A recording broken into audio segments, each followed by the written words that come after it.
Jeff Dye's friendship. Jeff Dye's friendship. Jeff Dye's friendship. Jeff Dye's friendship. Jeff Dye has friends.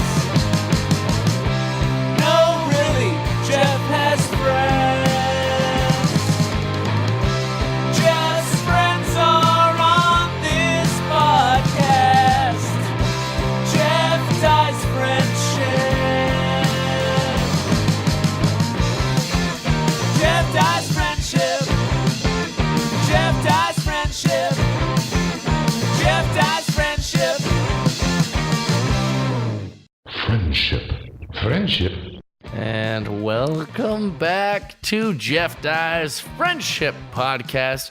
Last week was fun. I got to listen to Tony Reavis impersonate my welcome back to the... He kept the same vernacular. It was very fun for me to watch since I was out on the road.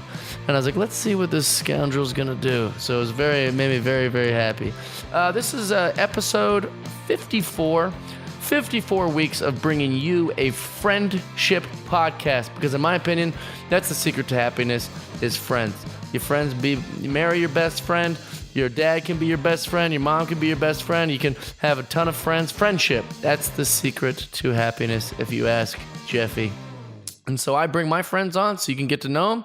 I hang out every week with my friend Tony so you can get to know him. I want it to be your friends.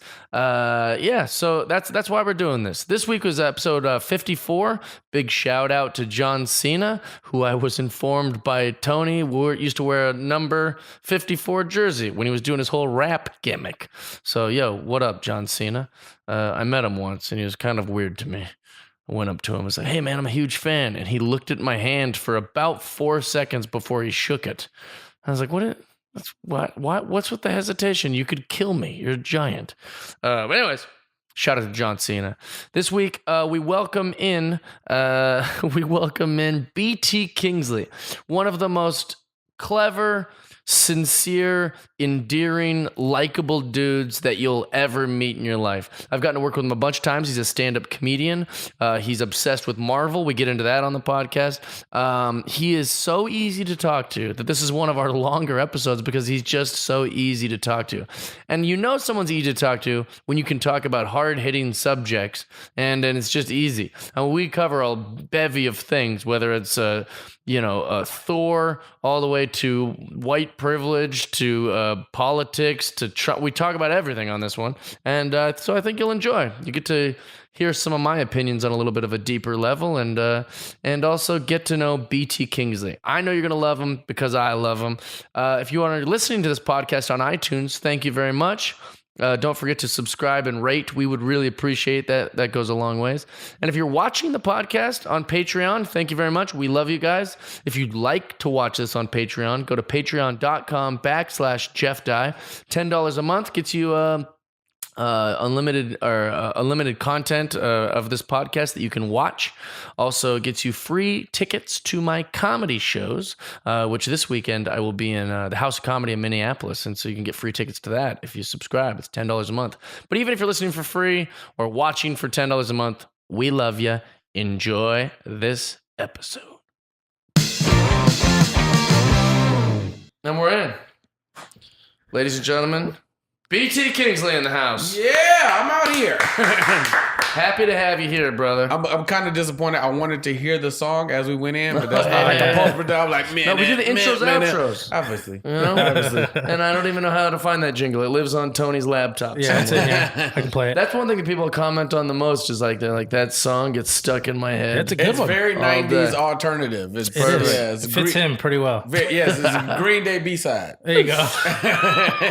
So, for people who don't know you, I know you from the Comedy and Magic Club. Yes. I feel like every time we're there, you're very funny, so that's good. We also have all the same interests, which is very fun. Very much and so. I also feel like you're one thing I like about being a comedian is I feel like comedians are always a safe place to talk about whatever you want. Absolutely. It's like it's regular people. You hang out with them, you go, oh, they're not gonna. I went too far. Yeah, they're gonna go, hey, why did he make that last joke about the baby, or why did he? Right. Why did he go so hard on Michael Jackson? You know, like they don't always. Absolutely. We go to very dark places in our brain. And if we don't agree with you, go, they're comedians. Yeah. But occasionally, there's been moments in the green room of the Comedy Magic Club where it doesn't feel that safe as a thing. And so you go, oh. And I feel Very like true. One thing that's unique about you is that you are always willing to have the conversation, no matter what it is. Always. That's always, a good trait. Yeah, you know what? I humbly speaking, I like to believe I'm a good communicator. Yeah. And if somebody has a different point of view, then there's normally a logic behind it, and I'm always interested in the logic. Right. And in that green room specifically, it should be a safe place because there's so many different walks of life. Because the only thing you need to be able to do at the Comedy Magic Club is be able to do clean if necessary and be really funny. So it's like common ground for everybody, which brings like a mismatch of people. Yeah. Yeah. Absolutely. But there's been times where it's like it's gotten political or it's gotten whatever, and I'm going to have fun with it. I'm just going to make jokes and be silly. And then there's other times where I genuinely want to know something. Right. And I can't tell you how many times, very often when Christella's in there or Helen Hong, where they want nothing with my stupid white face talking about any of it. And so one time I remember specifically was I was trying to ask the question, and I was literally wanted an answer. I wasn't making a statement. I was making a question of what's so bad about gentrification? And I'm open to it. If you want to tell me what's bad with it, I'll probably agree with you. I just need to know because I've thought about it and I don't see nothing wrong with it. It seems fine. And this is why we are friends, because I asked somebody that same exact question the other day. Give me the reasons. I'd like to know. Now I'm not rich by any stretch of the words, and I understand the pushing people out. I understand the systematic thing. I get that. But if I am a homeowner, then how is this negative for me? Right. And unless it's like, and I'm literally just talking about, forget everything else. I'm literally just talking about the numbers. Right. I know a lot of people in Oakland. I know people that bought property in Oakland, and they bought it for $150,000. But now that all the companies are in and gentrification's coming in and pushing people out, there's really older people that don't want to live in their house. Like, I don't want to move. I'm shaking, or whatever that looks like. And then, no, that's exactly what it looks like. It's like, I'm shaking. Yeah. But the reality is the value of your house is now worth $1.7 million. Yeah, it's helped because Uber. Yeah, it's like, but where it becomes a negative what I've noticed is like, new people move in, they're like, oh, they're doing this or they're doing that, or we don't like that they're doing this. It's like, well, they were here first. Sure. So everybody culturally should be respectful for what already is here. But I don't ever like the argument that they were here first. Mm-hmm. I've never liked that argument. Yeah. Because that's what like awful white people used to say during the civil rights movement. Touché. It's like, wait, we were here first. Why are these things changing? And and you're like, no, that's not how this works. We're all supposed to be cohabitating, and we're supposed to be like with each other. And then also I think which is great, except for when it's a complaint, like the barbecue bacon situation. It's like, no, they barbecue in this neighborhood all the time, every weekend, all the time. It's like, but why are they barbecuing? It's like, you know what I mean? It's like that. That's where it gets weird. You know what I mean? It's like, but I'm with you. It makes sense. Well, and also the other thing I was thinking too is that like, and this is maybe where I'm wrong to people that might be listening or whatever, is that I've always had too aggressive of a survivalist kind of attitude, because I'm always like, well, there's going to be a new poor town and those people can just go to that poor town. Like, that's how I think. I'm like, oh, they want to make this town a little fancier, a little cleaner, a little safer, a little whatever.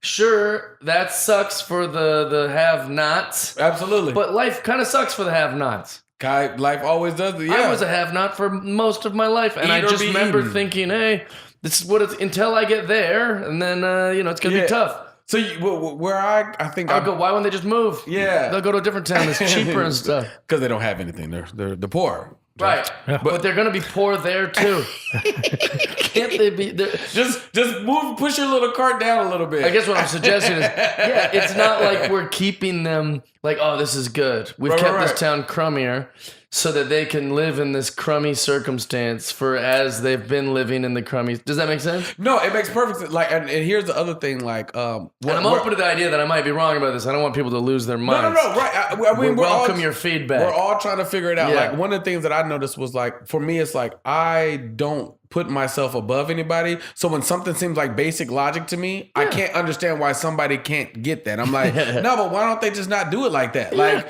why don't you just say it? It's like, well, I was like, no, I got that, but I'm saying though. And I have access. Exactly. And I have access to sympathy. I go, oh, that's horrible. Poverty has always been a huge problem, and it is something that is very, very sad. But when you're thinking about a city governor or like a politician or people that go, okay, we want to spend this money and make this town better. What does better mean? It usually means a little cleaner, a little safer, a little bit whatever. And so the only way to do that is, or not the only way, but they do that, and then people get mad because the price of living, it's once you're living in a nicer neighborhood, it's going to cost a little bit more. And then one of the things that here's the balance.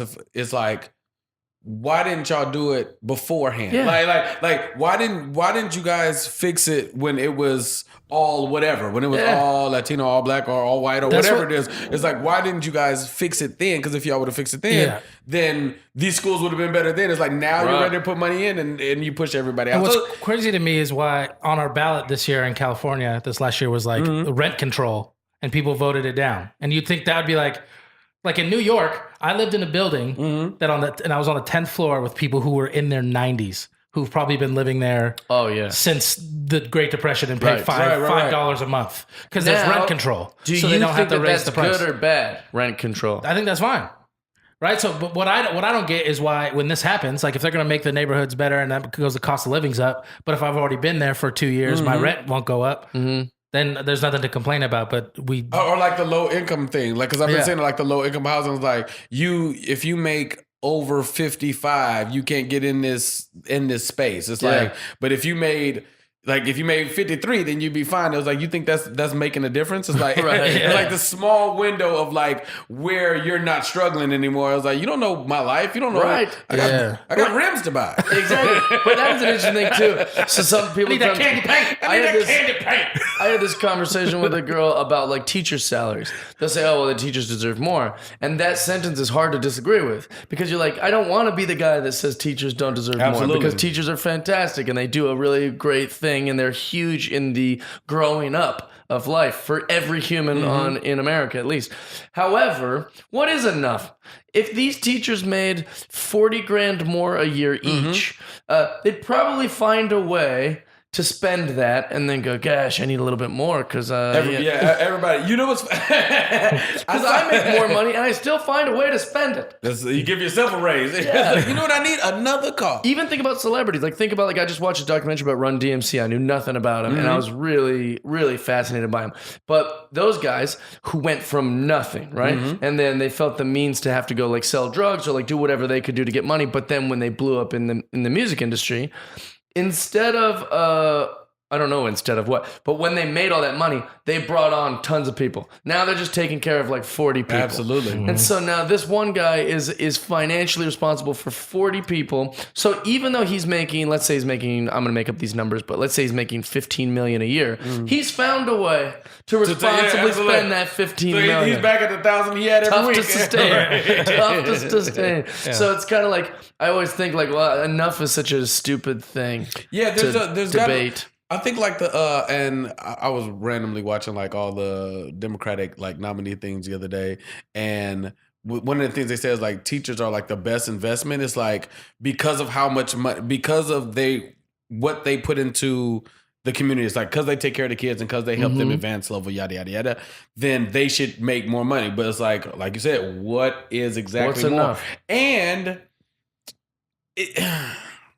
see this is what happens in my brain as a person who I get nerved up at the idea of working for somebody. Sure. And I love passionate, brash entrepreneurs. Win or lose, I love. I wear a big baller brand. Right. Never lost. Like I agree. Every time he's talking, I was like, I don't disagree with nothing he's saying. Yeah.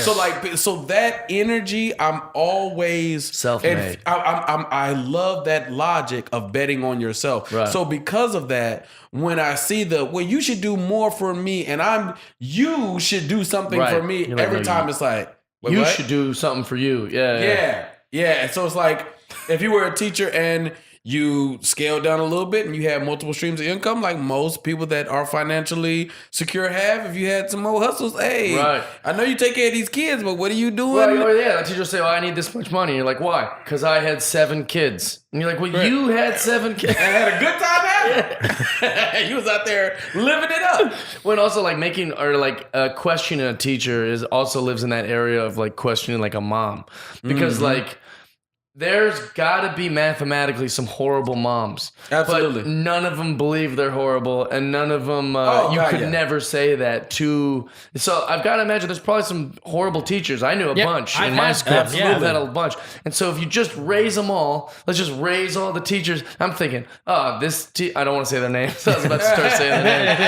But, he's making more, she's making more. And those people don't care at all. They're so checked out and jaded about kids. Because every day they've dealt with punk junior high kids that are calling them fat or making fun of them, and they've had enough. Right. And you remember the good and the bad teachers. Oh yeah. I remember it like it was yesterday. I remember because I was never paying attention in class. I was just like I could talk throughout the whole class, distract everybody, make jokes, be the class clown, and still pick up everything this lady said and get it all done. So I was that student. I was the same way. And so the only thing that if you asked me to be quiet, I would be irritated. Right. So the only thing that I can do to keep still to this day, I took a Spanish class, same thing. I have to ask questions. I have to ask questions about stuff that I specifically want to know, which might not be on your curriculum. Right. But this is, if you're a teacher and you're the master of knowing this, then explain this to me. Right, and they think like, why is he doing this? Like, What? Yeah. I used to get my English teachers hated me because for me the logic never made sense of like spelling. I was like, or like when you have to write like a paper and you're telling me that this paper's not good and I didn't form the sentence. I was like, yeah, but the characters in my thing they don't talk like that. You understand what I meant? Or like spelling or like punctuation. Like if you understood me, then I don't want to. We agree so much on that. That is my whole thing. Woo. If the whole point of communication is you understood what I was communicating. That's crazy because if you had to turn in an essay, but instead it was a verbal report and you went up there and read it, what would you get then? Exactly. Because they're not reading it. And just, you don't hear a comma. Creatively, I didn't agree with what you. How you gonna agree with me creative? I never passed high school English. Oh really? I never be passing it. Really? I graduated, but I don't. I find it to be beautiful. Yeah, I think it's a beautiful class. So this is a table, right? Yes. And table spelled Table. But if I spelled this MESA, I'm not wrong. I'm just in the wrong country. Sure. It's that's still table. That's a Dallas philosophy, what you just said. Nothing is what it's named. Exactly. So nobody's ever gotten wet from the word water. Exactly. Because it's a word to describe water. But water is no more the word water or agua or Vassar or H2O. Exactly. It's just a label to communicate so you know what I'm talking about. All words are made up. Yeah. All of them. If bling bling is in the dictionary and Lil Wayne made it up, then I can make up whatever words I want. You 100%. can't. Because Webster's not in charge of my life. Screw Webster. Right. No, I agree with that 100%. Mark Twain said, if you only know one way to spell a word, then you're not creative. And I'm going to ride with Twain. I like that. I think that their argument would be like American Idol, right? Let's say someone comes on and they sing, and then Simon Cowell's like, oh, you sing like crap, you're awful. And then Paul Abdul's like, yeah, you're really bad. And then Randy goes, yeah, you don't know what tone is. And then that kid's like, this is just how I sing. You don't understand my style. Right. They're going to say, that's fine. But you came to us to judge you. Absolutely. Yeah. So I agree with what you're saying, and you're 1,000% right. I think the school is suggesting we don't know how else to measure it. They need some Sort metrics. of some sort of thing to be like, we're grading it the way we would grade literature. This is English, so if you put Mesa, like you're not wrong, Touche. but it's not English. Touche. I mean, like even like I like the. But I agree with what you're saying. yeah, I do too. 1,000%. No. But it's why I excelled in math because 2 + 2 is 4. Always. All Universal. over the universe. Math's universal. Yeah. This sentence that you don't like how it's structured. It's like. I don't really Except care. these days they're trying to teach that Who made complex up mathematics? Exactly. Well, yeah, some genius. Someone way back, right? I mean, like. Well, there's different, that's the thing. Once you get into like really complex stuff, there's like different theories that like everyone else has. Like you get to calculus and there's like, well, there's the, because there's a Pythagorean theorem for triangles and shit like that. Like everyone has their own different, like Newton did a bunch of never needed stuff. any of it. Apple pie. Not me. I've never needed any of it. Never used. Never and used that, it. and that is what made high school absolute BS. Because at no point, the stuff that you need in real life, for 4 years, we took half semesters. I took half a semester of economics and half a semester of government. And that's what I needed more than anything. Yep. Yeah, No economic. We never What talked you about needed- taxes. We never talked about none of that. No entrepreneurship, none of that. Yeah. Just, Well, hey. what you needed was what you clearly did by just being social and like interacting, showing up on time. Those are Absolutely. the kind of things that Yeah. you used. And what's crazy too, when What you you've think learned like high from. school, like is one thing, but then even anything before high school, how useless that is. And I didn't Right. realize Oh, that. gosh, yes. And I had 2 older brothers, and I was The in social part is what's sure, important. sure. But I was in 8th grade, and then so like next year I was going to go to high school, and I was always working hard in school or whatever, and just being a good student. And my brothers were like, "Hey, when you get up to 9th grade, you start over. Like they're not keeping records of your grades from Nothing. 6th grade." I was Yeah. like, "What?" They're like, "Yeah, it doesn't matter, dude. Just get through it." I was like, "Oh," so I started getting detention. I started But like, also, to now I'm gonna play devil's advocate with this a little Yeah. bit, because I always had the philosophy: who cares? Not gonna need none of this. This is Right. stupid. So I just cheat to just try to get through stuff. And since I didn't learn that first part, when it got to 9th grade or 10th grade, if I like actually wanted to start to take it serious, I can't learn multiplication when I don't know addition. I can't learn. I've been faking every book report because I couldn't read. So now I'm like, all right, I'm gonna take this one serious. And I'm just looking at all looks like Japanese to me. These books. What are these letters? Did you ever do that? What? On a book report? Just like I remember in, Yes. in 3rd grade. All of them. 3rd grade, we had to do a book report. We had to do like a report in front of the class. And it was the book Holes, which is a movie now. And like we all know it now, but it was new when I was in 3rd grade and no one had read it. And I completely just made up the story. Do you As I went remember up the there. story you made up? No, not really. I remember, but Because you could write it into a script, call it Holes, and the story of that movie would be so fascinating. You're like, I made this up for a fake book report. Yeah. That gimmick alone would be fantastic. Yeah. They So- can't- you're not wrong. Yeah. That's This what is it my does. holes. Yeah, this is it's a me. different kind of holes. Or like even like I noticed like okay, so in high school, right? Like you said, I watched something not too long ago. I want to say Killer Mike and like DJ Emery was having this huge argument about private school versus public school. Was was this that on a trigger warning? Trigger warning? It might have been On a trigger, Netflix? or it might have been on the Breakfast Club interview. I don't remember. Probably on that because I don't recall this. Yeah, one. but what he said was he was like because Wilson was arguing for private school. DJ Yeah. Emery was because he has money. He was like, you don't need private school. He said what you need is confident kids. He said if the kids are confident, it don't matter where they went to school at. If they leave school a confident human being, they're gonna Yes, excel. absolutely. They're gonna be in charge of all your They kids. need love. That's what they all. need. They need good parents. Like, and what do parents do? My parents are dumb. Love. That's it. You don't have to be a genius to raise good kids. You need to love your kids and be there and be present, give them attention. That's it. Yeah. And same with teachers. They need to freaking make you feel important, heard. Right, That's right. all. That's all it is. Yeah. I want to talk about Killer Mike in a second, but I remember in Mr. Bailey in 9th grade, I was using a calculator for my math. He didn't really care much. He didn't ride me much. He was kind of a tough teacher, but he didn't ride me much for some reason. And I remember I was like doing the calculator, which we weren't supposed to do. And he's like, Mr. Dye, are you using a calculator? And then like everyone started giggling because like that was my reputation in the class. And I just like looked around and I was like, no. Everyone laughed. And then he goes, I can see it on your desk. And I was like, oh, yes.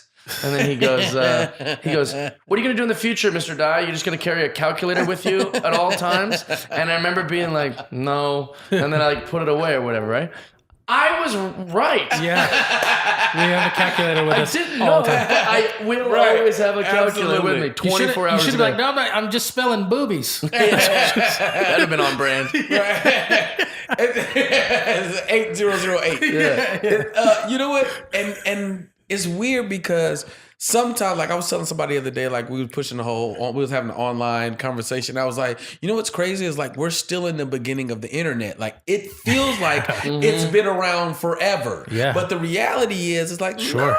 If you think about it, because Got kind of hot around 2005. You know, right? I get death threats every single day, and Really? and there's nothing I can do about it. Because Really? there's just no laws to say you're going to kill someone over Twitter or Instagram. Wow, yeah. Isn't that crazy? Who want to kill you? You're crazy. great. I've just dated girls that they're obsessed with. Gotcha. That's all it is. Right, that's all it takes. And they're all That's crazy people. But that's a good point, like how young we are in the internet. Because I think about the first cars that were made, right, back in the 30s or whatever. Like when they first cars that you could go buy, Ford or whatever, and then look at the car. We got flying cars now, pretty much. Right. We're spaceships. The internet showed up in the 90s. Mm-hmm. What is it going to look like in it's going to be great. 70 years? And I bet we're going to get over this trolling thing. I think the thing that everyone hates most about the internet, like it's kind of like everyone has a voice, I think people are going to get tired of it. And there's going to be a large amount of people that just won't play in the reindeer games anymore. I am 1,000% sure that it is not necessary to have fun on the internet to have the trolling. I am sure of it because I know a place on the internet where it was totally shunned. Oh, really? Periscope. Really? I was on Periscope really early, really aggressively. I like one of the first. Still around, right? It's still around, but Twitter killed it. It's just Twitter. Because you can Twitter live and you can Facebook live. Yeah, but none of them are as smooth as Periscope. And when Twitter bought Periscope, there's the one thing that they dropped the ball on. There was no way to communicate with you if you wasn't online. So you couldn't send a message. I couldn't DM you. I would have to go on your Twitter handle, send you a DM on Twitter to communicate with you on Periscope, and they weren't linked. The names weren't the same. It was it's awful. It was trash. But on Periscope, I mean, I would have hundreds, sometimes thousands of people in my live, and it was this new thing. It was talking directly to the camera. It was like this really new element to it, and people would not be negative because they had to say it to your face. Interesting. And when people were negative, everybody else would destroy them. Yeah. Right. Get out of here, you What stupid. about if they were in anonymity though? What if they had like their profile picture's a picture of LeBron and then their screen handle's like 0001812? When they would they troll then?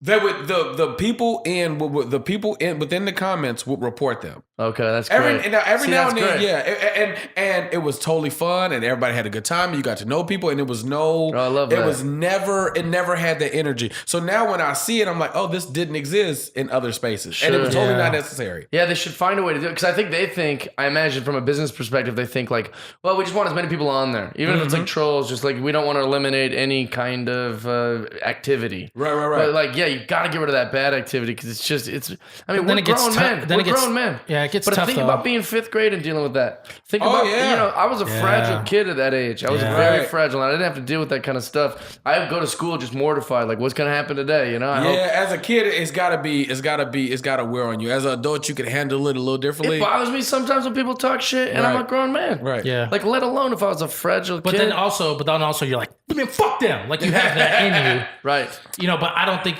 exactly. Like if I'm in fifth grade, I don't have that. Like if I read a comment or something like, oh shit, I'm just like, man, fuck them haters. It'll that's what I ruin say. your day, man. But as an adult, I kind of like it. You like the bad attention doesn't bother me because it's specifically because I understand the algorithm. Because I know if I have a Facebook thread, the people that love you put 4 smiley faces. They say, "Oh, this was funny." Nice. The people that hate you, they keep commenting, and they're like, "This is stupid." That just I don't helps. know why would anybody tunes in. Da-da-da. And all Facebook counts is the comments. The comments. It's like, oh, this that's got all 900 that's comments. all they care about. The people that dislike you will engage with you to go back. No, you're a dumbass. Like they'll go back and forth with you, and that's what gets it. More views, more comments, more whatever. So I'm like, oh no, come on, use the abuse. Please come on with the abuse. That's interesting. Hate me more. You know what I mean? I'm always like on the talk shit, get blocked list. That's my thing. Yeah. You talk shit, man. you get blocked. But maybe I should let them talk. Let them talk, man. As creatives, we go create something else. Let it exist. And I let it learned be that the hard something. way. Not the hard way, but the long way. Like it took me a while to learn. Like, oh, I don't have to read all this. Yeah. Yes. I don't have to see all You the live a feedback. wonderful life. Yeah, it's okay. I don't have to go like, oh, no, they think that, like it doesn't. A lot of those people don't even mean it. Yeah. And sometimes if you engage with them, I've literally had people say the most ridiculous stuff, and then I engage with them like, I'll just mess with you, man. I just want to see if you're gonna say something to me. Yeah. And so now you could kind of change the energy by only talking to the positive people. Right. But like you said, life's shitty and life's messed up sometimes. So I'll talk to everybody. And this I was don't the give a time shit. I mean, there's been lots of examples of this, but one time there was a girl who said all this mean stuff, and then I wrote back like, "You sound super fun to hang out with," and I wrote like kissy emoji, and then her reply to my reply was, "Oh my god, Jeff Dye tweeted at me." It's fucked. It's so fucked. It's so fucked. What are you talking about? Yeah, it's crazy. And that's all, with a lot of trolls too. A lot of people like That's why I know it's hard because we never want anyone to say shitty things about us. But like you read a comment or whatever, and then someone's saying some shitty comment, like you just take it with a grain of salt because it's like they're just a piece of shit. Right, absolutely. They're unhappy about some other shit. You know what I mean? Right. Just trying to feel better in any little piece, and it's not going to work. Meanwhile, somebody's been on there every day saying, "Jeff, I love everything that you Right. do. Such I a don't big even fan." I heard it all before. You again. Do you were you like a class clown in school? Oh God, yes, man. I was but I wasn't the beloved class clown. Okay. Like there was the Your class clown. friends knew. Yeah, ish. Because I had like a very eclectic group of friends. I was with the weirdos. I was Nice. the weirdos. Yeah, it was same. all comic books and That's what's up. Yeah, I started chasing vagina pussy like a little I was later. after high school. Yeah, I was like, Oh no, it was in high school. Well, some of it. I had sex with one of my mom's friends. That's neither here nor there. Whoa.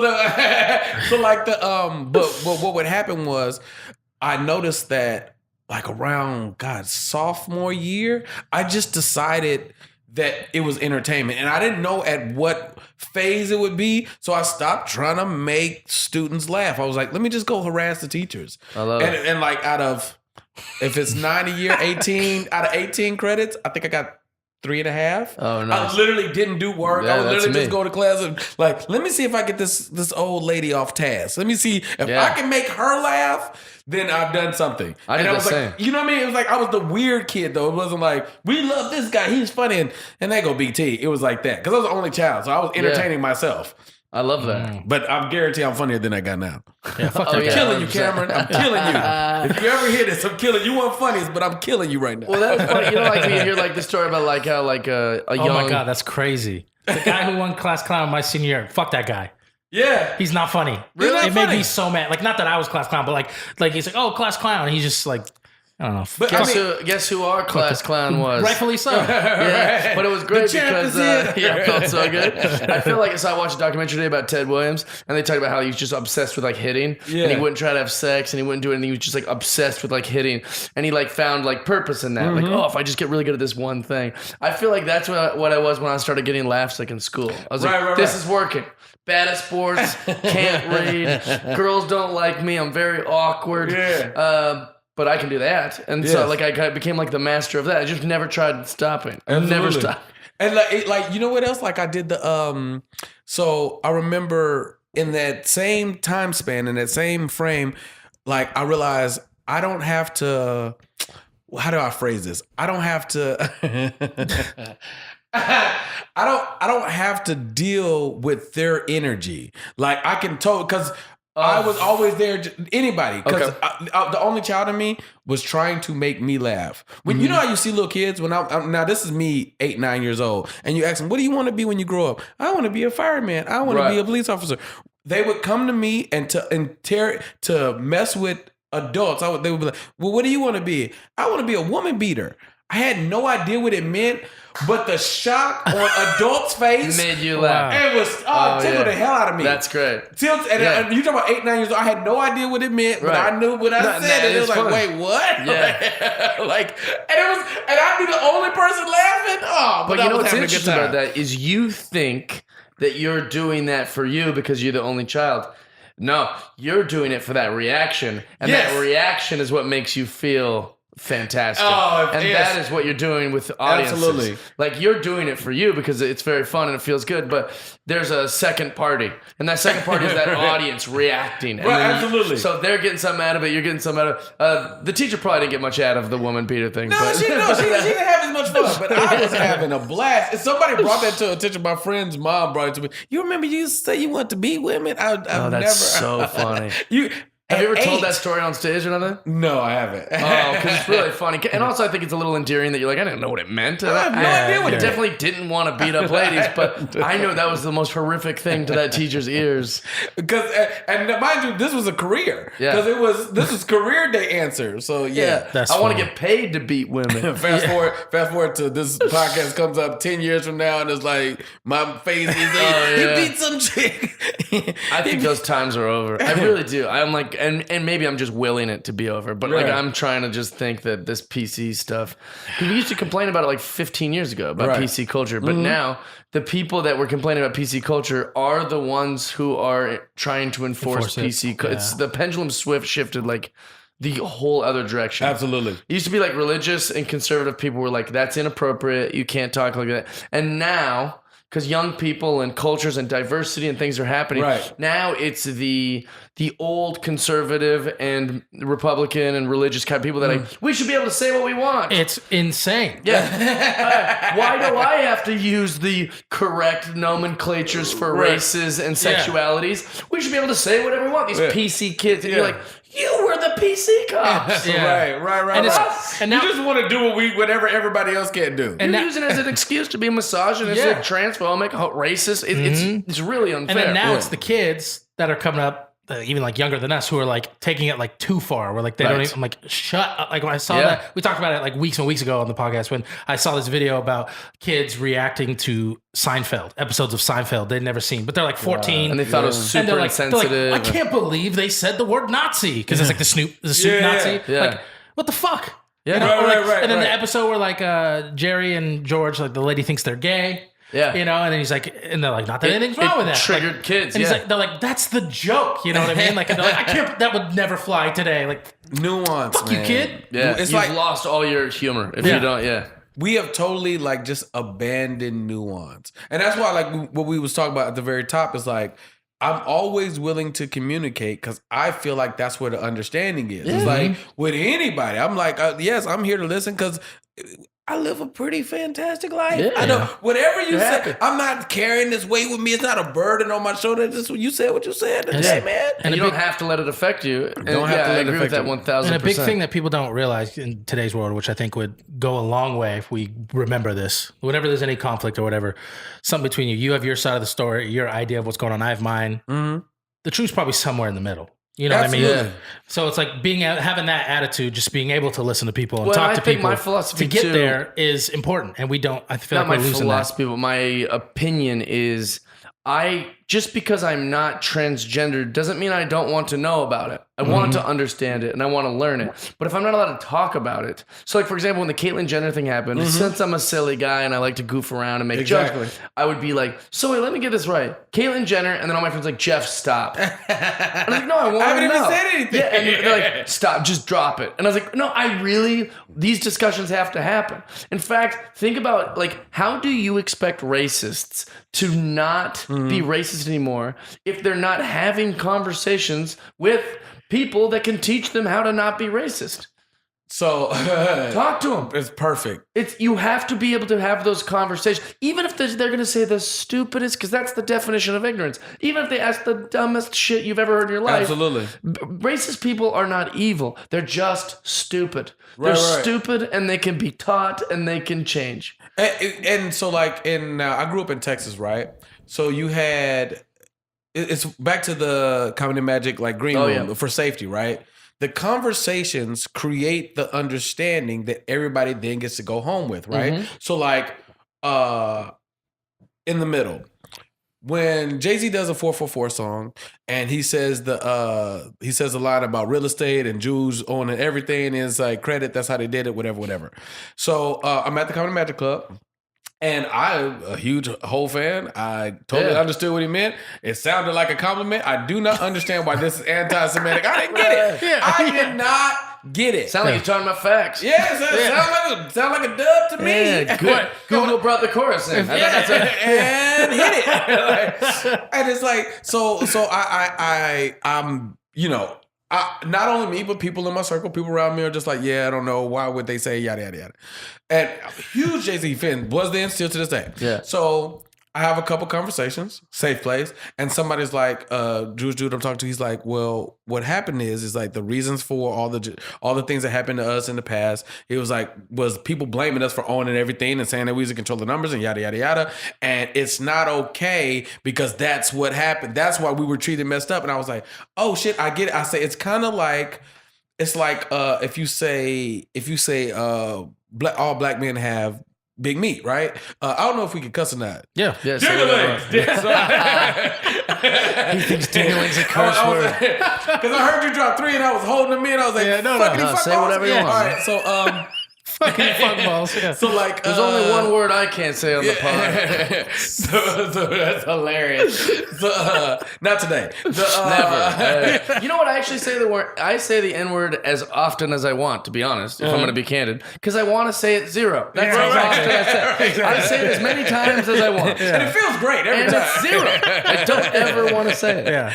But so I was like, it's kind of that same logic. It was like, I mean, yes, to extent some of it's true, but within that, there's like this over sexualizing of them and breeding and so on and so forth. And then it connected. I was like, oh, it's not a compliment. It's a thing. And it's like, but without the conversation, then you're just left with the ignorance and you never get to have. Yeah, and then you just go around meeting only people that think like you. And, Exactly. And that's a bigger problem, I think, is that nobody has those conversations. A good example in that green room, and it triggered me, which it shouldn't. I feel that's where I'm wrong, that I let it bother me. So that's what I need to work on, is that I let this bother me. But someone in the room said, what's gentrification?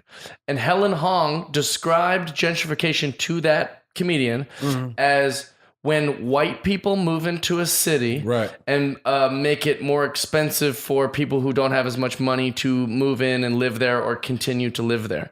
Do you see what's wrong with that definition? It's definitely not correct. It's not white people. It's rich people. It's wealthy people. Yeah. And ironically, statistically, the numbers are very heavy Asian, because Asians come to our country and they do really well because they work hard and they do a lot of fantastic things that are stereotypes. Sometimes get a kick up too because they move here and they So get it's very this, ironic that Helen Hong, who is an Asian woman who's a daughter of halves that are like, I think, doctors, I'm pretty sure. They're Asians, they're probably doctors. That's the thing. And then she describes gentrification as a problem that white people move into. Like, are you insane? Right. It's I was talking to, like, it's people of wealth. Yeah. People of wealth, whatever that looks like, whether that's Manhattan and its rappers, whether that's... I'm pretty sure, I'm willing to bet that in Atlanta, some wealthy rappers push some poor white folks into other parts of the neighborhood. Because they don't care. Right. They've got them, they're worried about their own lives. Yeah. Now, and then I guess where it gets weird, man. Well, that's an interesting thing. So we mentioned frustrating. Killer Mike. Because I'm like, why am I getting blamed? I got roaches in my apartment. Yeah, you're not. It's not my fault. Right. Well, that's true. It's a money system. It's not necessarily a racial system. And there are some factors for sure. But by and large, there is plenty of poor white people and plenty of poor black people and plenty of rich black people and plenty of rich poor black people. I mean, rich white people. There's always an argument for like the you can't. It's like, I would be able to afford a house in this neighborhood, but I can't get a loan because you know what I mean. It's like then there's those systematic things and I think those that's things even changing though too, for sure. Like hopefully it is. Yang 2020, right? Just me. All right. You know what's interesting though? We were talking about this weekend. We were mentioning Killer Mike and the thing. Yeah. I watched every episode of that show. I didn't know who Killer Mike was. I disagreed with him one time out of everything he talked. I loved everything he's doing. I am a huge... Have you seen that show? Absolutely. A huge fan of Killer Mike. Yeah. There was a moment where he was talking to an old Catch a beat woman. running like Randy Moss, bro. It's a lyric from an Outkast song. It's like my favorite. He's a... glitter, glisten, gloss, floss. I catch a beat running like Randy Moss. But it was like back when like Randy Moss was like... I can still catch. No, but I'm saying Moss, like it was like... he just lost it all. Anyway, so Killer Mike, the only thing he ever did on the show that I disagreed with, I wish he would have thought out a little bit better, is he was saying to an old lady at like an old folks home. They were trying to have conversations like we were talking about earlier. And he says, it seems like whenever there's a school shooting, it's a white kid. It's these crazy white kids. But what he kind of misrepresented that because he has a different ideology that I agree with, where people only care about problems in the news when it happens to wealthy or white communities. Right. They don't report on when things happen to black communities. So I'm sure there's plenty of school shootings, maybe not with AK-47s in lower urban, like poor schools like that. In fact, so many that they would have metal detectors at all of those schools for decades before we even talked about school shootings in the mass news. And so he's disagreeing with himself by suggesting that anytime there's a school shooting, it's some white kid. Which is in the fabric of those lines, yeah, it's definitely, that doesn't make sense. But Because he goes, oh, it's always a white kid. It's like the bad ones are because Yeah. that's like some big stupid gun, and that's like he's not wrong about that. Whenever it's like just kindergartners getting sprayed with bullets or like a mosque shooting or something, it is usually and black people don't naturally do that. Black people don't go and like, I'm gonna just kill people because I'm mad. I'm gonna just kill. They'll go kill who they're mad at. Sure. Probably a black person, and it's like, oh, I'm gonna get you, and I probably don't know how to shoot right, so I got I got some innocent bystanders, but kids dying is kids dying. Right, and guns at school is guns at school. And guns at school is guns at school. It's a problem, and it was so much of a problem that like I never went to school with metal detectors, and my friends they're Dominican, but they were like, we had metal detectors at all of our schools. Like it was a problem. Like the kids were. I'm also willing to bet though, because of how this country does, sometimes I feel like in those neighborhoods and in that influence, they're also trying to program. Like I saw a kid get like handcuffed the other day. It was like 7 or 8. I was like, What? And I'm like, once you've been like, let's say if you're a child, right, of any color, race, read, whatever, right, and you go to jail or you go to a detention at 14, 15, 16, you do 7, 8, 9 years, you come out, you're 22.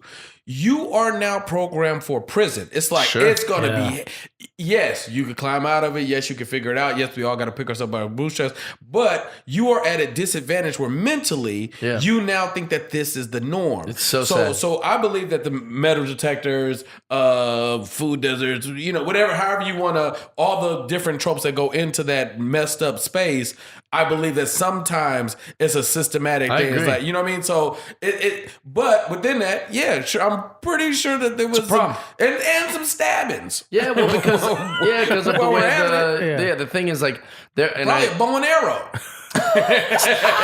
It's like, oh, if I was like a That's how mayor, we fix gun violence. We just get rid of all guns and go back to bow and arrows. tasers, give everyone tasers. Give everyone. I fucking love pepper spray. Pepper spray is amazing. I think that's what cops shouldn't have guns. They should all have to use tasers. Yeah. I think like also if like I was mayor, it would be really controversial because I would just make so many weird free parking, no matter where you want. It can't be over 24 hours. No meters. No nothing. If your car gets jacked up because the fire department had to do what it had to do to get those.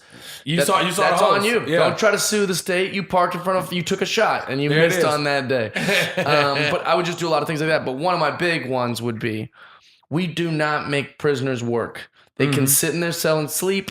They can come out and get their food, and then they go back. They can watch TV. There's zero working happening at the prison. Zero working. And the reason that I feel that way.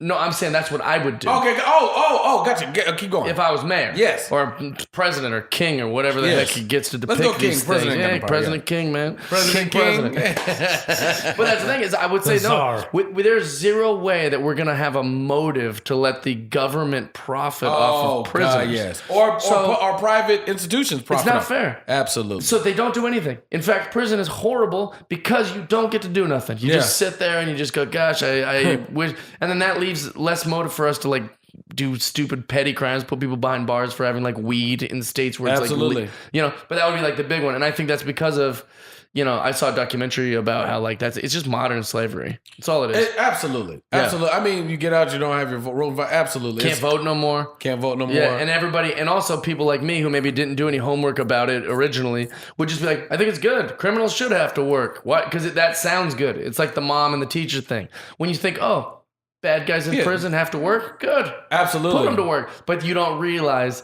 these aren't bad guys in prison.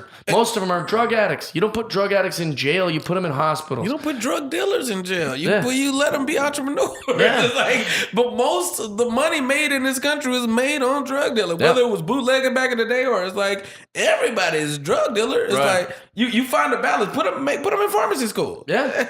they already know it. Absolutely. They're going to be selling your prescription in a little baggies. Wait, and that's for some reason everyone's fine with that, Yes, and Mom's like, taking Quaaludes with wine and acting like, well, I have a prescription. Well, you're still a drug addict. Yeah. Hence, randomly, because it's all in the front of my mind because I was just watching. One of the people that I'm keeping up with, it's like I found out yesterday. Obviously, it was Yang Gang for me, but they pushed him really hard on the conversation because they say white nationalists love him, and Who was it?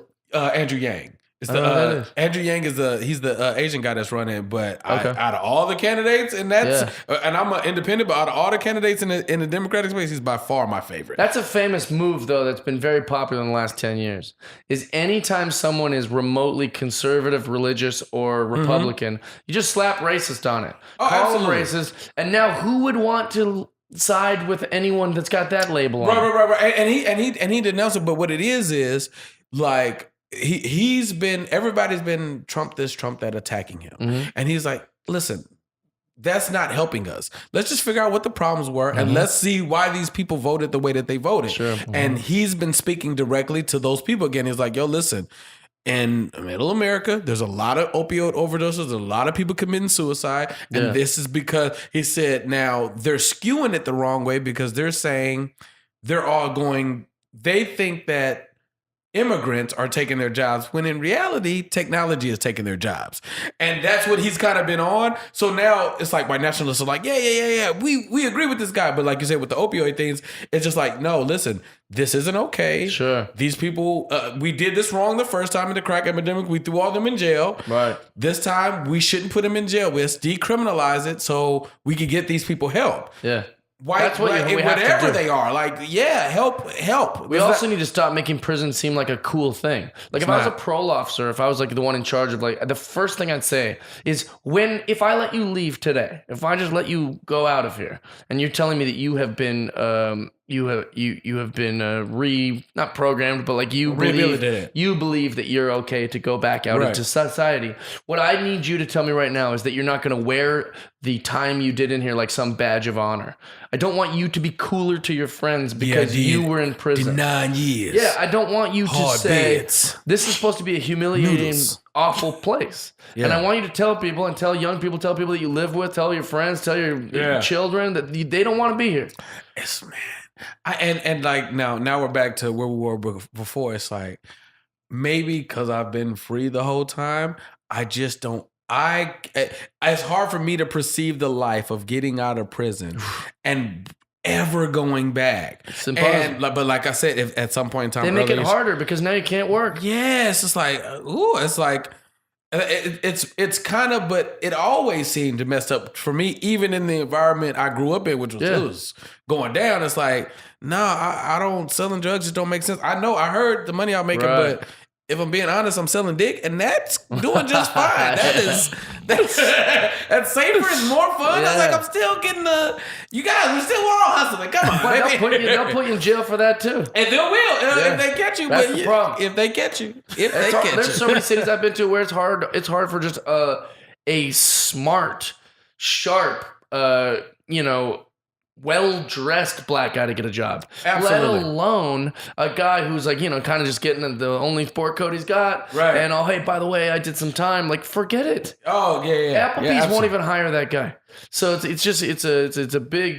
it's a big thing. I feel like the jail doesn't do anything. It's supposed to be. They definitely do. It's definitely not a space of rehabilitation. That's for sure. It's called a correctional facility, but it doesn't correct anything. It's a punishment facility. And while they're making weed legal, let all the people out on petty weed. Yeah. Seattle did that because we talked about that on here.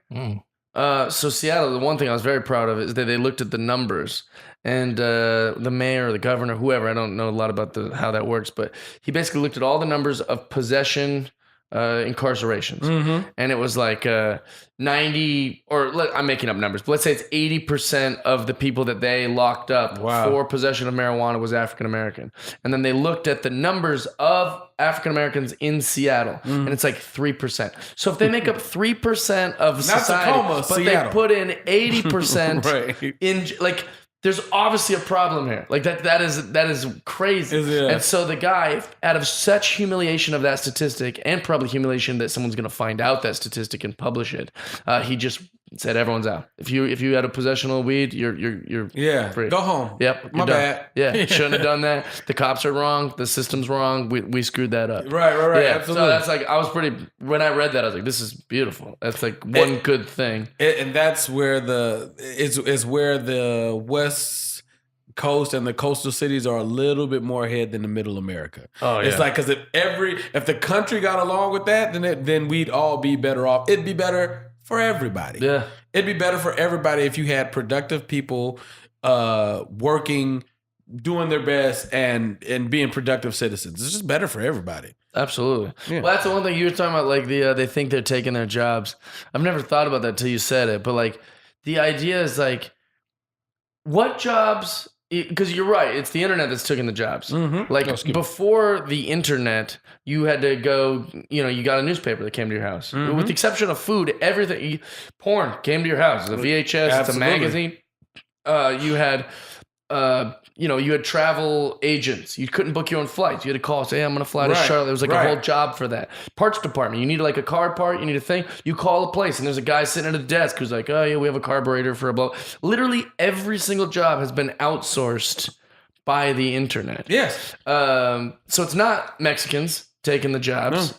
However, the jobs that Mexicans get, good luck finding a teenager to do that job. Exactly. It's hot as hell outside. You gonna pick oranges for You 12 gonna put hours? butter on Like, corn with the little red sprinkles? I don't know what that red shit forget is. it. You might find teenagers that can like do that, shredding nugs up in the Napa Valley of weed because Ain't they gonna think be it's able to do cool. it. Yeah. It's crazy. Yeah, no, but like so, and that's it. So he said, and mind you, the people that love Trump and voted for Trump, Yeah. that were build the wall, get him out of here, Yeah. are now like, no, that makes sense, Yeah. like because his logic, he said, listen, next 5 to 10 years, we're gonna lose a lot of jobs. My friends in Silicon Valley are building self-driving 18-wheelers. The truck drivers, which is a lot of people in this country, they're not going to need you no more. Right, they're just going to push you out 5 to 10 years. They're closing a lot of malls because Amazon's doing so well. Yeah, Amazon's crushing. I like literally You don't buy need a something for mall my anymore. car that's like $3. I'll just buy it on Amazon. It's coming to my house. Why am I Yep. going to search for it at Jiffy Lube or Yep. whatever? Yeah. Yep. I was like, he said, so he said, it's going to happen whether we like it or not. It's going to happen. It's going to hit everybody hard. Yeah. He said, when it's happened in the past and it's happened in other times, there's been violence. There's been like, he said, we should all be prepared for that. And he just sounded like a smart guy. I just like smart people. I was like, Yeah. I like He's this the, guy. He's the guy. Yeah. That's my guy, man. Gang, 2020. That's fascinating. I don't know. I don't ever like vote or do any of that stuff. Me neither. Yeah. I voted for Obama the first time. Me but too. But when I The only time I vote, voted was Obama. yeah, once. when And I voted for Bernie Sanders, but that wasn't the presidency. It was like before. Primary, yeah. and as did I. And when they didn't go Bernie, then I'm out. Yeah, I didn't know who to do, You yeah. can't make me do nothing. Right. Like like the logic of if you didn't vote for nobody's a vote. No, well, listen, it is what it is, you guys. Because hey, I live in Sherman Oaks, baby. It's nice over here. Yeah. like I don't have to deal with that processing because I was clear that the country had decided they were going anti-establishment. Sure. So I knew it was going to be Trump or Bernie. When y'all decided to push her through, hey baby, hey, Exactly. hey. But also, you can also rest. You can rest knowing that you live in California and Hillary's definitely going to win the state. I live in California. She's going to win. It's like She could have cut a baby's head off at the thing and they'd have been like, put Hillary through. We're not voting for Trump. We'll That's figure why- this out. That's Yeah. why I'm like, don't tell me that my vote matters. Yeah, And I'm still Washington citizen. Yeah. Like I'm still technically, I'm not a California citizen. I just haven't made the change. Right. Because whatever. So same thing there. Because Washington's always going to be Democratic. So like even if it doesn't matter. Until we get rid of, we gotta get rid of Let's electoral. fact check that. I'm pretty sure Washington's a red state. It's Democratic, Seattle is Democratic. and Seattle outweighs the entire state. Okay. Fight. Yeah. No, I just didn't know that. No, you're right. Because Eastern Washington, all All Republican. Trump signs, yeah. Yeah, but- I used to be like, this guy's never going to win. And then I But go on the it's- road and I was like, he's going to win. But it's like Welcome to Walla Walla. 300 people in a town. You know what I mean? Right. Oh, that Versus makes sense. Seattle that's got 3 Millions. million. You know what I Yeah, mean? okay, that makes sense. Yeah. So the Puget Sound, that area, it outweighs the rest of the state. That's interesting. But like even like okay, so if you say like when Obama got in and we was voting California, I voted for the train from San Fran to LA. I voted for the train. The train got approved. Where's my fucking train? No, it was supposed to like, where is It's almost like the system doesn't work. what? And you're also How dare you? imagine how long's Trump been in office? Almost 4 years. 3 and some change. Yeah. Okay, so it's been through. So in the same way that you just said that, there are people sitting in Omaha going, "I voted for this wall. He Right. told me, Right. where's my wall?" Right. Yeah. Right. So it's tricky. It's almost like they don't give us anything that we vote for or care about. Or crazy. it's freaking annoying. I voted to keep the Sonics and whatever, you know. Yeah. I voted for all the Save stadiums. I our was like, we'll Sonics. pay for the stadiums. I don't care. I don't see my tax dollars getting used anyways. Like, put it towards the stadium. I'll vote for. Golly. I forgot you was a huge basketball fan. We got to talk about that. You're a big Marvel guy. I am. That's one of my favorite things about you. Is It's coming up, baby. It's coming up. It's almost time. His passion for almost Marvel time. is more than anyone I know's passion for any other things. So as much as I love like Griffey, that's his Marvel. Yes. Yeah. You told me, and I'm gonna botch this a little bit, but you had like a party when you found out that the Avengers, right? Was like the Avengers were getting together. So like you found out like Oh yeah, I mean, listen, man. I've had. First of all, I normally when they do the movies, I'll buy hella tickets because I know people will just give me the money and come to the thing because it's like a full cinematic event. So I literally buy 35 tickets, 40 tickets. I was like. I know that this is going to sell out. Sure. Let me just get all my friends together now. I love that. Burbank 6, we're in here. Because I only do and sexy that's all seats. your friends like a private theater when you buy them. And And I only do sexy seats. I only do the Nice. Yo, full I tried reclines. to, but they were sold out because I got to go to the first showing. Because if I'm waiting in line and a showing walks out and someone says fucking anything, it's like, oh, I can't believe they killed Tony Stark. That person's dead now. Yeah. So that person dies by my hand. Let me tell you. So I have to go to the first showing. So and for and they were sure sold out. on Thursday, they're definitely obviously gonna have Thursdays. And now mind you, I just got back from Sacramento. I asked in Sacramento because I know if they got showings there, they're absolutely gonna have showings here on Friday. 24 hours. Yeah.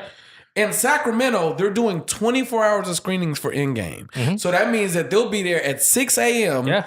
4 a.m. So ideally, you could absolutely see the movie that night. I do earbuds or headphones into the theater. amazing. I This got is to. amazing. Yes, I do headphones into the theater. I don't want to talk to nobody. I get my ticket, and I guarantee you, Sherman Oak, ArcLight, they normally have really. waiting in lines. People like to be on social media and stuff. You It's get dangerous. How It's do you dangerous. do it? Do you avoid your social I media? avoid social media to high heaven. I went on Twitter and you can block words, mute words. So I've muted Really? Avengers, I've muted Captain America, I've muted Iron Man, I've muted Thanos. I don't want no spoilers. And people are honestly, people in my timeline are pretty good. We're all kind of on the same page when it comes to Avengers. Because for Endgame, We're kinda I mean, even for like Infinity War, I didn't hear anything for a minute. Yeah. you know, I didn't hear it for like a week or two. I was like, all right. I just got scared because of one of the Star Trek movies that came out years ago. Like when Spock turns on Captain Kirk or something, people were like in line and people leaving the theater were devastated. Like, I can't believe Spock would turn on, and they're like, wait, what? Yes, you know, so yes. like that. I'd riot. See, okay, so same thing like so Lakers game, right? So I'll DVR the game. If I get a text to say you see the game, now I'm like irritated because I can tell by your tone. I can tell by your tone. Like, man, that game was crazy. I can tell by your tone that I don't know if that's crazy bad. I know it was crazy bad. If any of us ever die during a Clippers game, Richard won't know for like 4 hours. Right. Because Richard at Comedy Magic Club, he's been on this before, one of my greatest dear friends. He literally turns his phone on airplane mode during Clipper games because he's got a DVR, he's got a so nothing comes through. Yes. It could be an emergency. His wife is like drowning, and like he'll be like, I won't know till I got that Clippers game under my belt. And so the same thing for Marvel things because it's happened before, and it's just like I was having this conversation. I was trying to explain it to my mother, and she just was not getting it. She was like, "So Black Panther's an Avenger?" I say, "Yeah, but it's so they doing the Avengers because of Black Panther." I said, "No, Mom, it's not exactly how it happened, but you know, you just live in your world, Bob." But I got a lot of flack because I went hard on people online because if I'm being honest. By black friends, I told every black person I know because I was watching their tone as Black Panther was gearing up, and I said, "Yo, listen, the people that are going to see this movie, it ain't just gonna be y'all. I know you all excited, but my nerd friends that I came up with, this is our movie. Yeah, you guys that's are really fascinating. You guys are second to them, and I'm not. If I see you acting out of character with them, I'm gonna be on your ass because I'm not having it. That's There you like go. There you go. that's how I feel about like comedians. Like Yes. anytime like there's something over here, I'm like, no, we're comics. I don't even agree with this comic, but because they're a comic, Absolutely. I'm on their side on this, and it's Absolutely, it's funny. It's the safe place, and I'm looking at this movie is probably gonna do $3 billion. This is arguably the It's biggest already movie of all broken time. pre-sale records. I don't understand how you haven't That's seen great. any of this stuff. I have. Clayton helped me out. He made you catch up. Yeah. So he gave me a list. He gave me the order. He gave me all Okay. this stuff. I'm so on board. I love all Nice. of it. Though my only criticism, and I think that it's not that harsh, I think people would agree, is as the movies went on, I feel like they punched up characters that weren't punched up originally. Sure. Like Thor. Guardians, Thor. Yeah, Guardians of the Galaxy was like so funny that I think that they learned from that. Yeah. And like now Thor is like a comedian. Yeah, he's and I he's don't real goofy. appreciate that. I liked what he Right. was. I think his humor was more in the vein of like Drax, where like Right. Drax is still funny, but he's not giving you Yeah, yucks. Thor's usually funny because he's so Out of ultra touch. serious Yeah, because he's from right. a different place. Right. So, But, yeah. but you now- saw Ragnarok, right? Yeah, I loved it. So But I don't like him. I don't like when he's him being leading cute. as a got you. I don't enjoy that. But that's a very small thing. I still like No, him, that and makes I sense. still like the whole thing. You like him being more, and even Just now, stay on brand. Don't let the funny Stay guys on be brand, funny. right. Let the other guys. You don't all need to be yucking it up. Yeah, and they be trying to break the. I'm always like fascinated with Like, the. what if one day your serious friend is just all of a sudden a jokester? and they got to You'd be like, careful. what are you? And they got to be careful with that too because Oh there's my God, you got Papa Shango. I There's, just saw yeah, that. they got to be careful with that too because there's characters that is like a distinct characteristic of that character. So Right. if they do that too much, it can take away from it. Like Spider-Man's supposed to be saying quips. Sure. You know, Yes. once they introduce Deadpool, like that's his thing. So Yes. everybody's funny. You're going to take that away from the characters that are supposed to be funny. Yeah. Well, and also, you've heard this is a little bit different, but what we're talking about still with the superhero movies. So you guys are saying you don't like when people come out. It's going to be a spoiler. Even the slightest word might spoil something for you. Now, I've been blazing this trail for 10 years now. We live in the most most respectful time of spoilers. People seem to be like, I'm not going to say anything. They try, There's yeah. one asshole sometimes, and you're like, that's frustrating. But for the most part, most of us probably don't follow that asshole, so it's not Yeah. going to affect us. However, we live in such a pro-trailer time. Have you considered not watching any trailers? Tony Baker lives and dies by that. Me too. I haven't seen a trailer in ages. I watched It's the made my trailers. movie experience so much better. Really? You know how Because great it was? you know you're going to see it. No, I just like, even if like I avoid all of them. If it's on TV, I'll like turn my head, I'll get my phone. Occasionally, it's very immature. I'll go la la la la because I just Right, absolutely. I have to do something like that. People send me trailers. I say, oh, I don't watch trailers. When we go to the movie theater, I have my friends text me like, trailers are over, Jeff, come on in. Or if they want to wait with me outside, I'll have them pop in and check, and then I'll come in. But it's made every movie so much better. I'm pro the anticipation, and for Marvel movies, I don't be tripping because they lie in the trailers. Yeah, they they do. They You'll literally mix them up now. Now they didn't always, but they've gotten hip to spoilers and trailers. So literally, there's fragments of scenes that what they're showing you in the trailer that didn't happen. Yeah. That But never happened. Or like even- when Thor, like in the last Avengers, like they showed in the trailer, Hulk Hulk, running through. He's like Hulk and- never even but, came but out. he doesn't Never come out. happened. Yeah, that's been part of the Well, movie. but even like, I mean, that's nice that they did that. Sure. But there's plenty of examples of the opposite. Sure. And so for Power Rangers, right? Like I didn't, when they did the hero shot where they all finally got in their uniforms. Yes. I remember I was like, this is so rad. And everyone around was like, they show that like in the, and I was like, I didn't Yeah. see anything. It was a moment for me. And that's when Whereas there's for everyone gotcha. else, they're like, yeah, they got in their Yeah, suits. the nice We thing saw they're doing, this. the nice thing Gotcha. they're doing for this, because this has been 10 years building up, to this final kind of, for a lot of these Avengers being their final moment or final movie. It's a 3-hour long movie. 3 hours. And all the 3 hours, trailers, 2 minutes. and there's been like 3 separate trailers that have been released or whatever. Apparently, they all take place. All the trailers, all the footage is shown Like from the the first 10 minutes. Yeah, first 10 minutes of the So movie. it's like you're not getting anything. Plus, we've seen out of all the footage, some stuff overlaps. We've seen like 1.3% of the movie. Why don't we tell these movie makers, these Marvel movie makers in DC, the same thing we tell these comedians? Stick to your time. Right. We don't. It's not better just because it's 3 hours. Give me 6 hours. I don't care. I'm there. I'm willing to bet that this. I fell asleep in Aquaman, and I loved Aquaman. It's different. But I just got comfortable, and I was in the sea. I started dozing off a little. I had to watch it twice just to see the part I missed. I fell asleep in Shazam. This DC. It's a great movie. I was enjoying it, but I was just falling asleep. It was the so in the, and I don't want to be. I'm not trying to be super overly powerful pro Marvel, but it is Marvel gang. Yeah, I'm with you. I'm with you. Me bang Marvel. I'm with you. But it's different in the storytelling. Like in the initial, I went and saw Shazam. I'm watching Shazam, and Shazam, Aquaman, not so much Wonder Woman, but those two movies specifically have a very fun adolescence cool movie. They have, oh, this is cool. Yeah. Not like, oh shit, that was cool. They don't have, they have like, and it's almost like they're almost going, like Jason Momoa is cool. As a man, I'm like, no, Jason Momoa, I get it. But as I'm watching the movie, I'm like, oh no, this is cool. But then as the music starts playing and certain things are happening, I'm like, when it's a drone shot of the beach and it's like Pitbull and I'm on the beach and it's Aquaman wet water. And I'm like, what the fuck was that? Like, it's jarring to me. It's like, it's so much different. It's like, watching Shazam, I was like, no, this isn't a bad movie. It's enjoyable watch. Sure. But if you're invested in all the Marvel stuff, DC's consistently playing catch up. So we have to do origin films differently, because if it's just he has the same powers as me and it was a struggle and now I got my powers and victory, it's like that's not interesting no more. Do it. Yeah, it's got to be more complex. It's got to be more complex. You have to give me some other layers. You got to give me something else. It's not tone as much as story. It's not.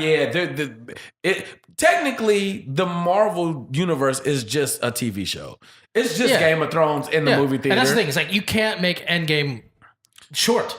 Yeah, there's so much going on. There's so many characters that they've built up for 10 years. Yeah. And the story that like it has to be long because there's still so much they gotta do. Are there any rules for books like that? Like like when you look at the Lord of the Rings books, were there certain ones that were thinner than the other ones, or they were all pretty much the same? But the last Lord of the Ring movie like 3 hours. 3 hours and 20 minutes. Yeah. They're not this means that they kept watching it over and over and over again because it does them no good to have the movie be 3 hours. Right. They're technically losing a whole showing in the theaters by having that. By putting them together, yeah.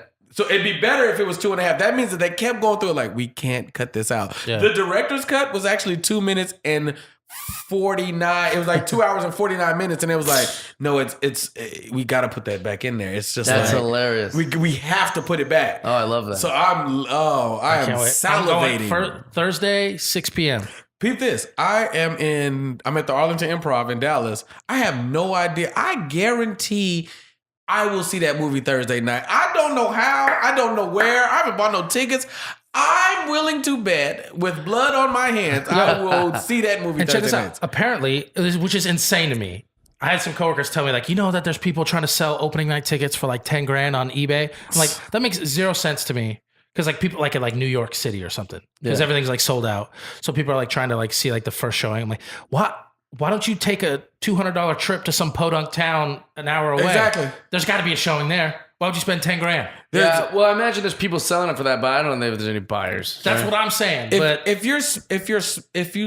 going to be. I have walked into ArcLight, Sherman Oaks, 4 a.m.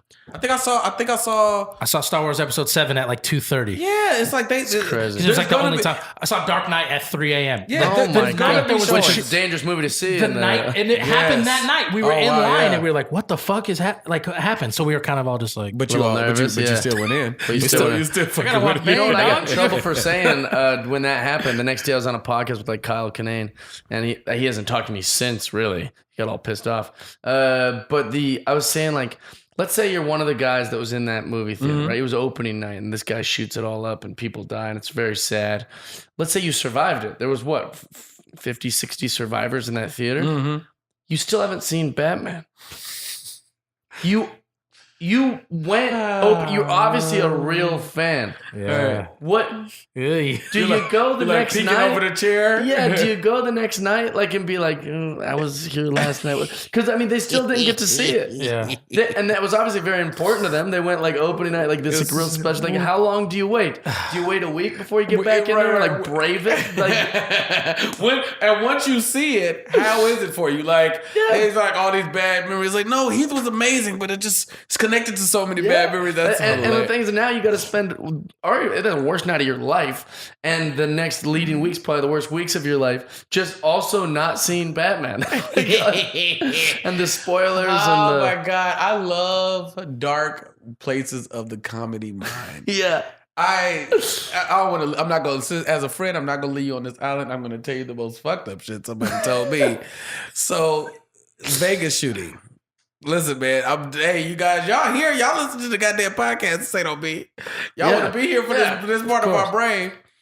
Vegas shooting happens. It's horrible. It's like tragedy. Nobody is fucking tragedy. It hasn't even been an hour and a half. It hasn't even been an hour and a half. My boy calls me. He's like, yo, man, you heard what's going on? I was like, yeah, man, this shit is fucking sad. Like, Right. I'm People like, are hurt. this is fucked up. He's like, yeah, man, this is fucked up. It's bullshit. I was like, yeah, it is. Like, I mean, we got to do something, man. We should go down there. Like, go down there. I was like, it's like, I think they caught him. Like, they're on to him. I was like, what did you tell me? He's like, we got to go down there. I was like, what? He said, dog, we have to go to Vegas now. I was like, why? He's like, dog, because the rooms are so cheap right now. Oh my god. Those rooms are like super cheap right Just my like, God. we're gonna get some deals. I'm like, Oh, that's and so funny. The dark comic in me is dying laughing. No inside. one's hurt by the But joke. it's Yeah, like, dude, that's so that's funny. so dirty. I'm gonna leave you on the island, man. So we both out here. I Your love turn. it. Yeah, Tell us about how Tony. you slapped that kid. Tony leaves me on these islands all the time. What was I talking about just like a couple episodes ago? And you were just like, huh? Yeah. Like, and do you remember? Whoopi Goldberg. Yeah, so I'm talking about Whoopi Goldberg. Yeah. How she did this really insensitive. She was doing a bit about Lorena Bobbitt, but it was all like pro Lorena Bobbitt and how happy she was that now men have to be afraid, and how great it is that now women and men have the same fear in the back of their head that something awful could happen to them. And I was making the argument like, no, we want women to not feel afraid. Right. Don't bring men down to that fear. You know, Let's it's like all get out of the field. right, tell you yeah. something. And instead, like if you had a bunch of kids and like let's say your dad's beating you up every day, doesn't hit the other kids. Right. You don't wish they would also get beat. Right. You'd wish you'd stop being beat. I wish You're not Dad like, would Dad, heal." you gotta hit him too. No, that's the wrong. We need to all raise up instead of bring. And so that was my point. And then Tony was just so uncomfortable. Let me tell you something. I'm ranting, and Tony's like, yeah, I mean, yeah, it's bad. Let me tell you something. Yeah, I mean, yep, I think it's all. We're gonna bad. You know what's I get it. Let me tell you something. I gotta stay neutral sometimes. Yeah, that was one you definitely stayed neutral, but it was just us two. We didn't have a guest that day. it's So I'm weird sitting for- like Tony says I something. gotta stay neutral sometimes. It's Sometimes weird for people be Whoopi watching. though. It's weird for Whoopi to be on that page because Whoopi was also the person. Somebody got hit. Some woman got abused. Oh, really? And Whoopi was on. Don't hit people. If you hit a man and he hits you back, don't hit people. She was wow. she was right on the line of if a man hits a woman. No, if a woman hits a man and he hits you back, you shouldn't have hit him. Right. And I was like, all right, Whoopi, I guess. You know what I mean? Like, if Well, that's your she's hard to logic. predict though, so I think that she's all over. Yeah. So like, I mean, that one I happen to disagree with, but on that one, that seems like a absolutely. very liberal and open-minded perspective. But her Ted Danson, who she was either married to or dating at the time, once came out and did blackface, Yes. and Whoopi supported it. She's like, Yes. he's a comedian. Like, and it was like an interesting take, and it was like in the late 90s. It wasn't even that absolutely. crazy. Don't hold me to this. I think it was, I want to say it's Dion Cole. Dion Cole was on some show telling a story about him calling Whoopi on that. He like said it on some interview. I love Dion Cole, by the way. Yeah, Dion said it on some interview or something. He said Whoopi called him and cussed him out. Oh, really? Say, nigga, you know you will never do that. I was like, oh shit, like he was like, hello. He's like, that's Whoopi, motherfucker. He's Oh, like, really? But also, like, what leg can she stand If I on? find it, I'm gonna send it to you. Oh, that's great. But what leg can she stand on? I have no idea. Like that's a pretty. I do what Tony does. Stay Yeah, neutral, you but stay don't neutral. just go. Come on. Because Yeah, now no, you're no. gonna be later on a show called The View, where you literally judge everything Absolutely. every morning. You and almost ethically. Wendy Williams. Yeah. You're borderline on Wendy is like you judged everybody's relationship and look at you. Well, that happened on The View too with that one woman. Her husband is in charge of something, and he was like on the Me Too thing, and Oh, wow. they kept saying like, when is she gonna address it? So it went like morning after morning, and finally she's like, everyone wants me to address my husband's situation over at CBS, and I will just tell you that I would like my privacy. And this is nobody's there business. She's the chick. There he is. She's the host. She's She's the host beautiful. of Big Brother. The Asian. Yes, the Asian chick. Yeah. But here's the thing: you don't respect any other famous people's privacy when they have issues, especially on this one, as important as it is for the women's movement, like a Me Right. Too thing. You would always argue, oh, it's their responsibility and their thing, but now it has to do with you, and you're very uncomfortable. Yeah, but that's that nuance again. Yeah. Nuance is it's the balancing act. It's like you gotta find where your footing is because listen, man, we could keep trudging up and digging through everything in history that ever happened, Right. but how far back we gonna go and how bad it's gonna get. I'm not saying we should or we shouldn't. I'm just asking the question. But I think I can look back and go, yeah, I was wrong for that. Yeah, absolutely. As opposed, like Kevin Hart, for example, like he's like, yeah, I don't talk like that anymore. It was 8 years ago, and Yeah. that's a beautiful stance. Good for you. And I think even when he was doing it, it's like I think maybe in his mind he might. And I'm putting words in his mouth, but I imagine he might think like, I don't. That's just how I talked, and it's like not that big of a deal. But because so many people were upset, and because of whatever, I just stopped then I'm doing it. sorry. I shouldn't have done that, and I'm stopped doing it. And that's if he's evolved. He's gone like, I hurt people's feelings. That's the N word to gay people. I Yeah. shouldn't have said that. Whereas if Whoopi's just gone, it's fine. Just forget it. It's like, Right. no, can't you just go? Yeah, that's probably wrong. Yeah, And or even like you said earlier about the you said it about something earlier. It's like it's back to that. It's like a really nuanced thing. The idea is for Kevin, for whoever it may be, when you're in that space and the thing is happening and you're watching it transpire. Ideally, no, that's what you said about transgenders. Yeah. In a perfect world, and I would just whoever's listening, I would just give this to you. Whether you're gay, straight, black, white, Asian, I don't give a shit. Right. In a perfect world, I guess people would care, but as a black dude that's had to deal with the bullshit, I kind of just want to be left alone. Yeah. I don't care if you care about my issues, just don't make anything worse for me. Sure. And I'd rather you be indifferent than like sometimes I feel like there's a push from homosexuals to agree with me and or you should be on my side. Right. And I'm not yes or no to that, but I'm like, as a black dude, we don't have that on our side. We have whatever, do what y'all do. Right. In a perfect world, I just want to be left alone. Like, Right, yeah. like in a perfect world, just I'm leave. not- yeah. I don't need any extras. I don't need any. Just leave me alone, and I'll figure out. Don't make it hard on me. Don't not hire me because I'm gay. Right. Don't or not me gay, but don't like if I'm a gay person, don't not hire me because of this. Don't put any extra barriers for me, but also don't give me any extra credit for it. It's just like Right. just leave me alone. I There's should be an able to joke with you. interesting We should be fine. kind of mentality in identity politics where people say like, let's unite. And screw that group. You're like, wait, what do you mean? Let's unite and screw that group. Like, Let's no, unite everybody but them. are we all united? And did I talk about this before? Tony's always my dictionary of like what Yeah. I might have already shared. And won't I know kind to of say. said it earlier about how like racist people aren't evil; they're just stupid, and they can be corrected. And it's like you can't just yell tweets at someone to get them to change their perspective. And this Right. is a Taoist philosophy. Like Rumi has this great poem or tale or metaphor about a frog who lives in a puddle. He lives in a mud puddle. Have I shared this? And the frog is hopping around his little mud puddle. That's where he lives. That's all he knows. And then this frog from the ocean comes and he sees that frog in the mud. And he says, hey, come check out my puddle. And then that frog jumps around in the puddle. And then the frog that lives in the mud puddle goes, what's it like where you're from? And the ocean frog goes, I'll have to show you sometime.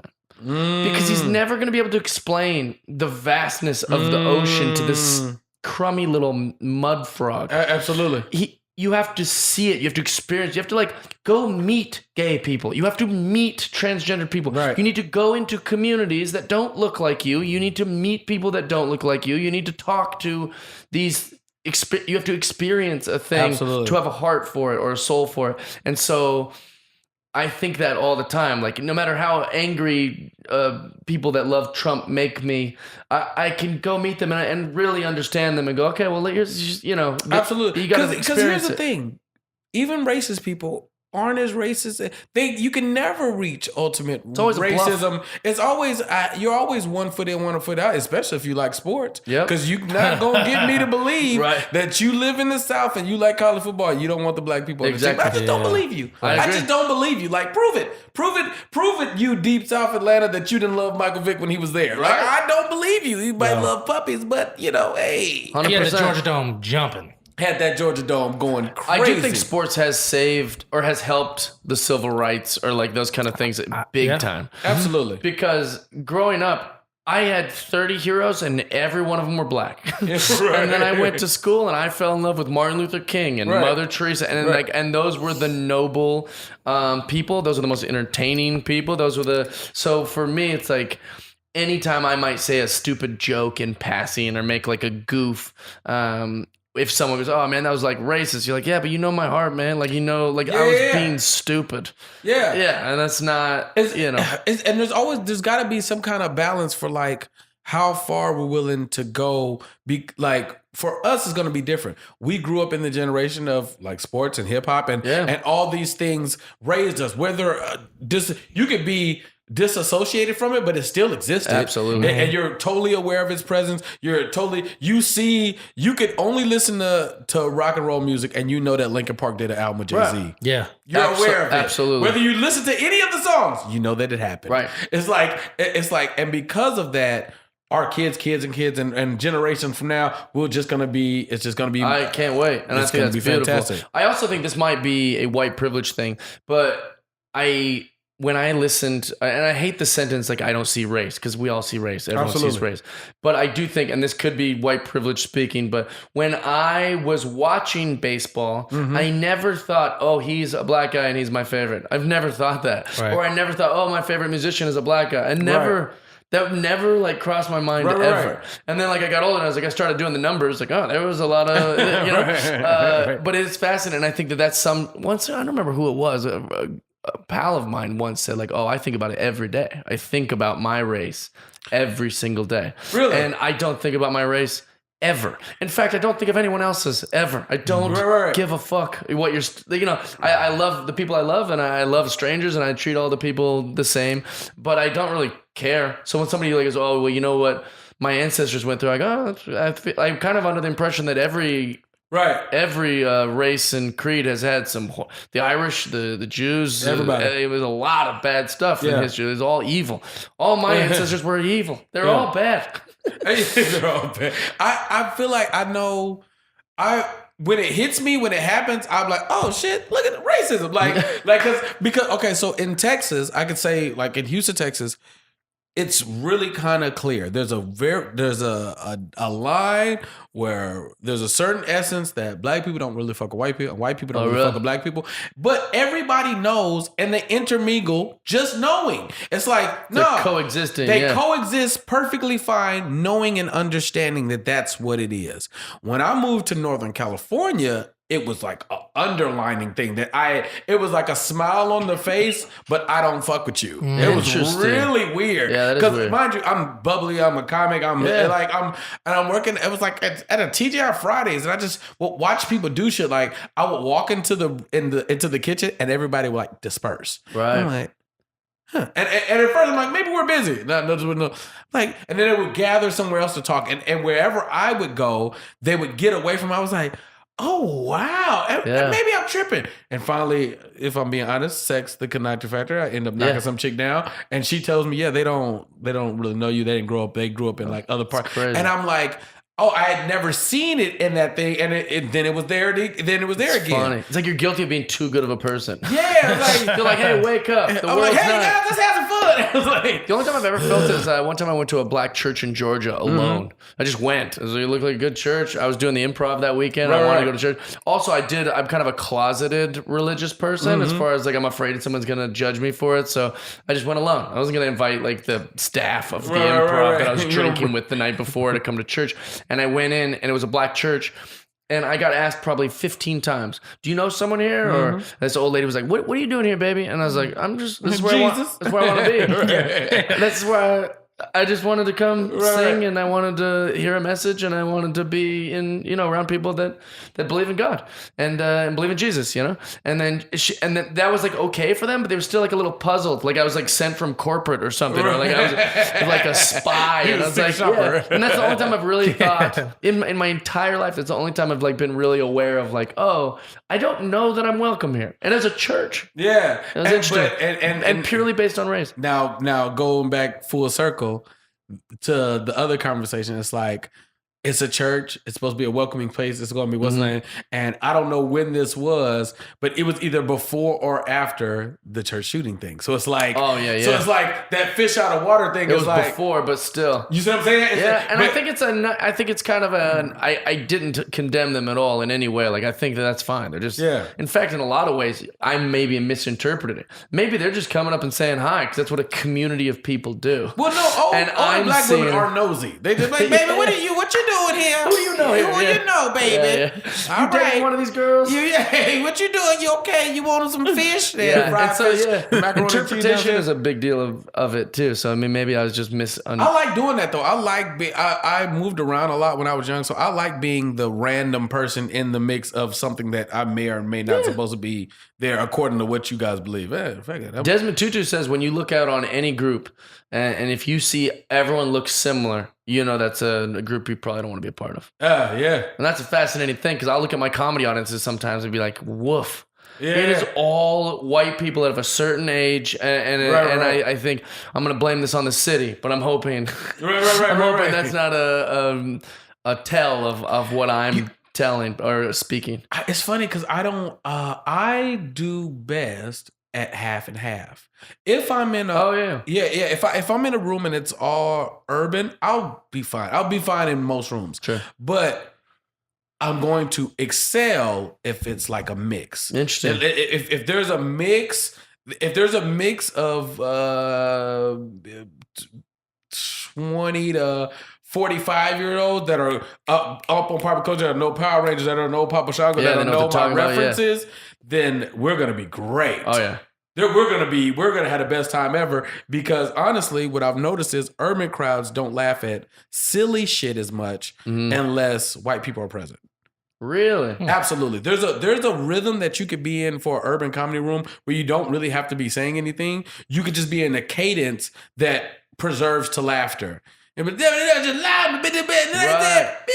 They've learned it. Yeah, they've kind of learned. They've learned the cadence, and naturally, more mainstream or white or whatever you want to call it, those rooms are more forgiving, and they want to hear the story. They'll hear the junk. They hear the premise and punchline. Black people want to be entertained, and they almost want to be related to a lot of the times. So, like, I find that happy balance because if you're not talking about something that they can identify with and or be entertained by, they're like, what are we doing? Why is he up there? And that's probably why I've bombed in a few of those rooms. Like, why is he up there talking about kitty cats? Right. This absurdist nonsense doesn't apply to me. But you'll find the happy balance. Like if as you do them, like because I'm at a point now in comedy where I don't placate to people. It's like no, listen. This is I was in.